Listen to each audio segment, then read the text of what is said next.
আপনাদেরকে জানাইতেছি কতগুলি বিষয় নিয়ে। গণতন্ত্রটা লাগবে, আমি একটু গণতন্ত্র থেকে পড়বো। তো আমাদের আসলে গণতন্ত্র, এই যে বইটা দেখতেছেন এটা 2019 সালের, 2021-এর যে কমিটি তাদের জন্য। পরবর্তীতে একটা আমাদের এজিএম হয়েছে, সেই এজিএমটির মাঝপথে আমাদের সভাপতি মহোদয় জনাব খন্দকার আহমেদুল হক সাহেব উনি সমাপ্তি ঘোষণা করে চলে যাওয়ার পরে সেটা আমরা সহ অনেকেই না মেনে আমরা পরবর্তীতে আমাদের সিনিয়র সহসভাপতি মাওলানা জাকির হোসেনের সভাপতিত্বে বাকি কার্যক্রম সম্পন্ন করি। সেইখানে অনেকগুলি সিদ্ধান্ত হয়েছিল, যেমন সভাপতি পরবর্তী কমিটির উপদেষ্টা হবেন, সেখানে সবিনয়ে জনাব খন্দকার আহমেদুল হক উনি বলেছেন আমি একবার যেহেতু এটা প্রত্যাখ্যান করেছি আমি আর দিব না, সুতরাং সেটা উনি ওই সময় এটাকে প্রত্যাহার করেছিলেন। পরবর্তীতে আমাদের মাওলানা জাকির সাহেব যখন আমাদের কমিটি হয় কিছুদিন পরে উপদেষ্টাদের নিয়ে সমস্যা তৈরি করেন এবং তারপরে উনি আহমেদুল হক সাহেবের সাথে যোগাযোগ করে ওনাকে আবারও জানিয়েছিলেন আপনি উপদেষ্টা হিসাবে আপনি আসেন। ভাই কোন জগতে ছিলাম। যাই হোক, এরপরে আমি শুধু কতগুলি বিষয়ে আপনাদের দৃষ্টি আকর্ষণ করতে চাই। একটা হলো ধারা 28, এখানে সভাপতি মহোদয় আছেন, উনি অত্যন্ত সুযোগ্য এবং উনি এই গণতন্ত্র খুব ভালো করে পড়ে থাকেন। উনি প্রায়ই গণতন্ত্র বলেন, আমার হাতে আছে, চাইলে উনি দেখে নিতে পারেন। 28 ধারা অনুযায়ী কার্যকরী পরিষদ এবং উপদেষ্টা মন্ডলীর যৌথ পরামর্শে নির্বাচন কমিশন পরিচালনার জন্য 3 সদস্য বিশিষ্ট নির্বাচন কমিশন গঠন করবেন। ওনার উপদেষ্টাদের যেই মিটিং এর মধ্যে নির্বাচন কমিশন হয়েছিল সেই মিটিং এর মধ্যে উপদেষ্টাদের টাকাই হয়নি। উপদেষ্টাদের পরামর্শ কিভাবে নেবেন? উপদেষ্টাদের পরামর্শ নেওয়া হয় নাই, শুধুমাত্র কার্যকরী পরিষদের সদস্যদের মাধ্যমে ওনারা নির্বাচন করেছেন। সাধারণ সম্পাদক সাহেব অনেক রাত হয়ে গেলে উনি ঘুমায় যান, তাড়াতাড়ি উনি চলে আসছেন, ওনার সাথেও পরামর্শ করা হয় নাই। সুতরাং এই নির্বাচন কমিশনের সবাইকে আমরা অত্যন্ত শ্রদ্ধা করি, প্রত্যেকেই আমাদের শ্রদ্ধাভাজন বন্ধু। তাদের উদ্দেশ্যে বলছি, ভাই আপনারা আমাদের শ্রদ্ধার ব্যক্তি, কিন্তু আপনাদের নিয়োগটি ওনারা যে করেছেন সেটি কিন্তু বৈধভাবে হয়নি।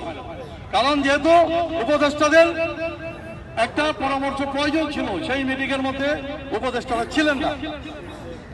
এখন দেখেন এখানে 29 নম্বর ধারায় ভোট গ্রহণের 25 দিন পূর্বে ভোটার তালিকা প্রকাশ করতে হবে। একদিন সময় কম দিলেও চলবে না। ভোটার তালিকার মধ্যে উনি 25 ধারায় 25 দিন আগে, তো আমাদের 25 দিন আগেই যেন এই ভোটার তালিকা প্রকাশ করে, ভোটার তালিকা প্রকাশ করার পরে 25 দিন পরেই যেন নির্বাচন হয়, এটি আপনারা মনে রাখবেন। এবার আমি আপনাদের আরো কয়েকটি ধারার ব্যাপারে উল্লেখ করব। এর মধ্যে হলো ধারা 19, 19-এর উ এবং 19-এর ছ। বিষয়টি আমি পরে আপনাদেরকে শোনাচ্ছি।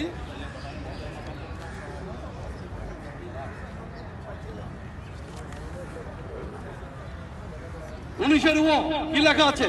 কার্যকরী পরিষদের মধ্যে কোন বিশৃঙ্খলা, অসন্তোষ বা ক্রান্তিকাল দেখা দিলে প্রয়োজন বোধে নিজের ক্ষমতা বলে বিশেষ সাধারণ সভা ডাকতে পারবেন। কে পারবেন? সভাপতি। সভাপতি যদি এরকম কোন সিচুয়েশন কি আমাদের আছে? এরকম কোন সিচুয়েশন নাই, সুতরাং কোনো এজিএমের প্রয়োজন নাই।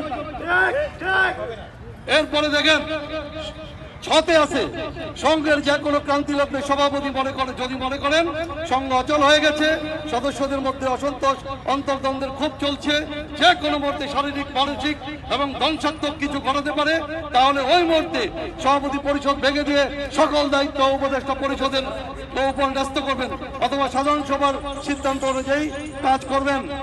আমাদের সভাপতি যদি মনে করেন ওই রকম কোন পরিস্থিতি সৃষ্টি হয়েছে, আপনি না পারলে উপদেষ্টাদের কাছে দিয়ে দেন, কিন্তু কোন রকম হঠকারী সিদ্ধান্ত নেবেন না, রমনা মধ্যে বিবাদ সৃষ্টি করবেন না। আপনি আমাদের বন্ধু, আপনাকে সম্মান করি, আপনার সম্মান আপনি অক্ষুণ্ণ রাখুন। আমাদের এই রমনা ভ্রাতৃত্ব বন্ধনের একটি সংগঠন, এখানে কোন রকমের কারো হটকারিতা, কোন রকমের হিংসা চরিতার্থ করার জায়গা নয়। গতকাল এখানে একটি অনভিপ্রেত ঘটনা ঘটেছে, সেইখানে আমাদের প্রিয় বন্ধু আমার মাওলানা জাকির সাহেব এইখানে দাঁড়িয়ে বলেছেন ওনাদের লাখটা করে ছেড়ে দেবেন। আপনি কাকে লেখা করবেন? আপনি কাকে লেখা করবেন? কাউকে লেখা করার অধিকার আপনার নাই, আপনি কাউকে লেখা করতে পারবেন না।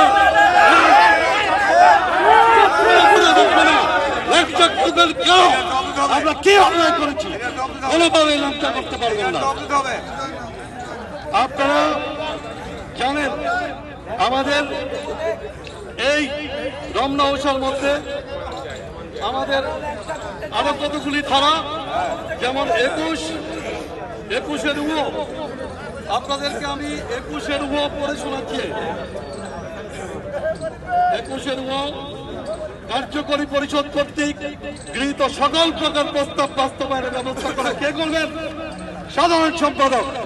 এই মাঠে এই মাঠ পরিচালনা করবেন শুধুমাত্র সাধারণ সম্পাদক, আর কেউ না।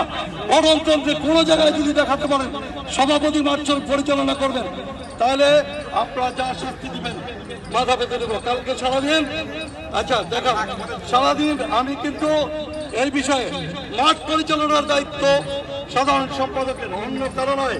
আমরা প্রায় দেখি সভাপতি ক্ষমতা বলে উনি মাঠ থেকে মাইক কেড়ে নেয়।